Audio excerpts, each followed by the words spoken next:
Summer airport madness, not slowing down, but even revving up. Today, more than 750 flights canceled. And what about this past weekend?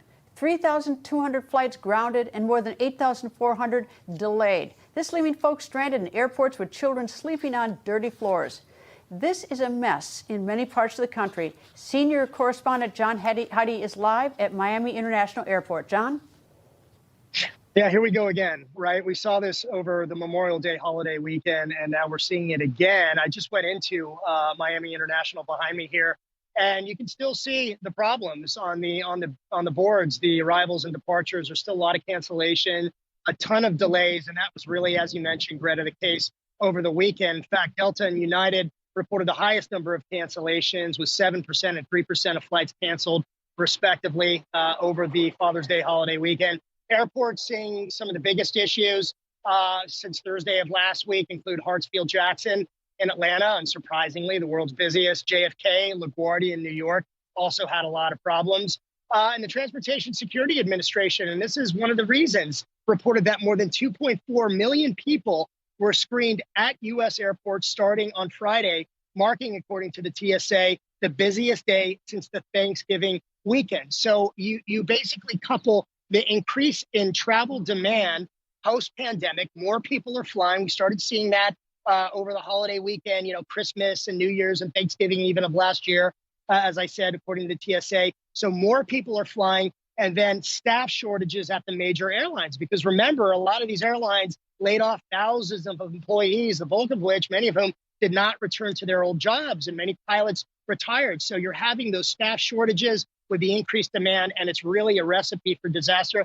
Then you add all the other issues, bad weather to go along with it, packed and overbooked flights. But Delta's pilots are basically saying, don't blame us. They posted a letter saying, in part, we've been working on our days off, flying a record amount of overtime to help you get to your destination. At the current rate, by this fall, our pilots will have flown more overtime in 2022 than in the entirety of 2018 and 2019 combined, our busiest years to date. And there are really concerns at this point that these issues will not only continue, but possibly increase as we go into the summer travel season. In fact, U.S. Transportation Secretary Pete Buttigieg met with the heads of several major airlines on Friday in New York to find out basically how they're prepping for the summer season.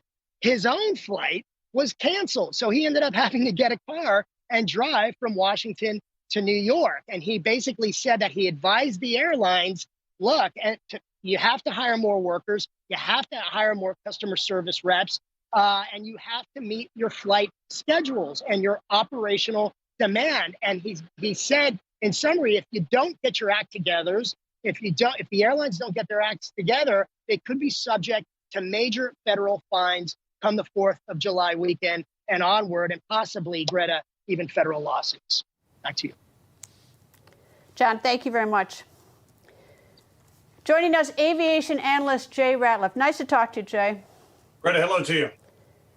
Jay, it's the airline's fault, largely to degree, but the government has, I think, some fault in this as well. Everybody does. But you tell me, why is this such a nightmare right now? Well, I mean, it started with the pandemic. Greta, when the pandemic arrived and air travel dropped by 95%, airlines went very quickly to offer rather enticing early retirement packages to as many of their senior employees as they could, and a good number took advantage of it. The idea with the airlines was when the demand for travel returned, they would do what they've always done, go back and kind of fill up the bench, so to speak, hiring off the street. But they knew the pandemic would end sometime, and you can't just turn the spigot when it ends and get all these pilots. The pilots have to have training. They have to have their ratings be up to date. They've got to do a lot of things. And you can't put all the pilots, once the pandemic ends, you can't put them all in a simulator to get rated and qualified. So I mean, look, it's not just the pandemic. It's bad planning. No. But I totally agree, Greta. And you have a lot of the pilots saying, look, there's not a pilot shortage. It's a situation where we have bad management. You have Ted Christie, the CEO of Spirit Airlines, that said this pilot shortage is a myth. He says that we have more than enough pilots at Spirit Airlines to maintain our flight schedule. But you can see just how serious it is with airlines, with how many airplanes American Airlines is parking, 100. Southwest canceling 20,000 flights. this summer. In fact, their pilots are so upset over mismanagement and other things. Tomorrow at Dallas Love Field, there's 1,200 of those pilots that are planning on picketing at that airport to try to communicate to the public the exact same message that you heard from the Delta airline pilots as well. But Greta, what's critical? How about this, though, Jay, is that I hear that the FAA has staffing problems. So you have a problem like at a tower in Jacksonville where they don't have enough people. So they're sending people on these long routes, these airlines. Then people don't make their connections. I mean, if the FAA isn't properly staffed, then these planes, I mean, that contributes as well to delays so that people miss their flights. Oh, absolutely. The TSA is understaffed. Airports are understaffed. The FAA is understaffed. They are struggling just like every other business in the country right now. But if the government is going to move forward with trying to hold the airlines accountable, it is incumbent upon us as travelers to make sure that when we have a complaint against an airline, that we route that complaint through the Department of Transportation website, dot.gov. Go to the search box, type in airline complaint. You'll be able to fill out a very quick form. And Greta, that's how the airlines are measured. Don't complain to the airline because the airlines many times don't turn over that type of information to the government. If we complain through dot.gov, the proper number of complaints are going to be registered, and it'll give the government the firepower they need to take the next step. Well, will that help me with my problem? I can't even get a global entry interview to renew my global entries so I can go into a shorter line. I'm sure other people have because they aren't staffed. The federal government isn't staffing that. I mean, so that's, you know, I mean, if there's so many problems with flying today. There is, and unfortunately right now we're seeing an increased number of travelers as expected for the busy summer travel season.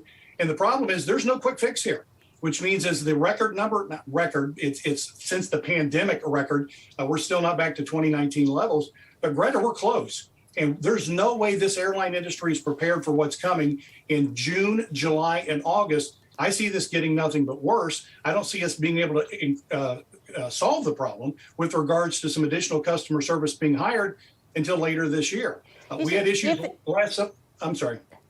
John Huddy reported that pilots are flying overtime. I thought the FAA had limits on the number of hours a pilot can fly. Am I wrong about that? No, that is correct. But a lot of times what will happen is if the pilots are limited to, say, 75, 85 hours a month, the days off that they have, requested time off that they have, you have vacation that's being declined because of a pilot shortage. And a lot of these individuals are not getting the time off that they deserve.